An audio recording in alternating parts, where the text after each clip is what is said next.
Montreal was a city of two worlds, the vibrant, cultured city everyone saw, and the shadowy world of organized crime.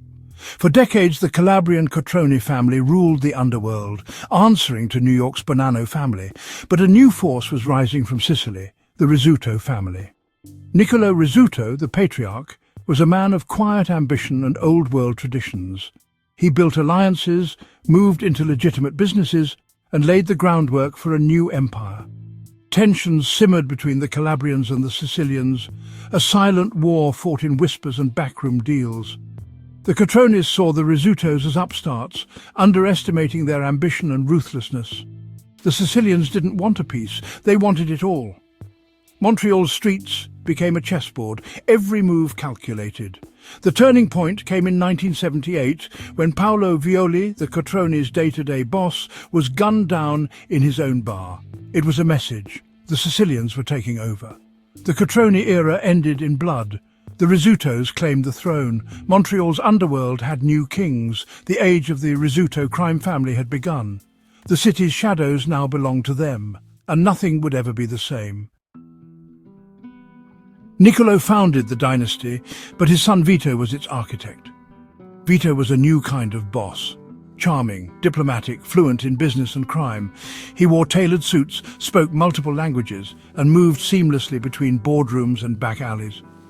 Under Vito, the Rizzutos became a global enterprise, controlling Montreal's port and connecting South American cocaine to North American and European markets. Vito's genius was in mediation. He brokered peace between the Hells Angels, street gangs, and the Irish mob. Everyone got a piece, but everyone paid tribute to the Rizzutos. Their influence seeped into construction, unions, and politics. They were more than criminals, they were a shadow government. Vito was the Teflon Don, charges never sticking, his power unchallenged. The family lived in luxury, respected and feared. Vito projected calm, but his peace was fragile, enforced by reputation and violence. The Rizzutos offered street justice, swift, effective, and costly. For years, Vito was untouchable, but no empire lasts forever. The cracks were coming, and the world was about to change. The Teflon would not hold. The Rizzuto empire began to fracture, not from a gang war, but from a public inquiry. The Charbonneau Commission, launched in 2011, exposed the mob's grip on Montreal's construction industry. Testimony revealed contracts decided in Sicilian cafes, not City Hall. A percentage of every major project went straight to the mob. The hearings were televised, captivating the public. Construction bosses, engineers and union leaders described a city held hostage by organized crime. The Rizzuto name surfaced again and again. The Teflon was wearing thin. The commission didn't just expose crimes, it shattered reputations and the illusion of legitimacy. The family's power, built on influence and fear, eroded in the spotlight. While Vito was imprisoned in the US for a decades-old murder, his empire was dismantled at home. The hearings created a power vacuum. In the mafia world, a vacuum is always filled with blood. The foundation was cracking. The end was near. With Vito in a Colorado prison, rivals struck. The peace he'd built collapsed into a war of betrayals.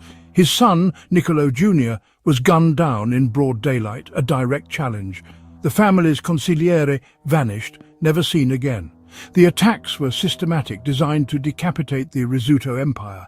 The final blow, Nicolo Rizzuto Sr., the patriarch, was killed by a sniper in his own kitchen. The dynasty's founder was gone.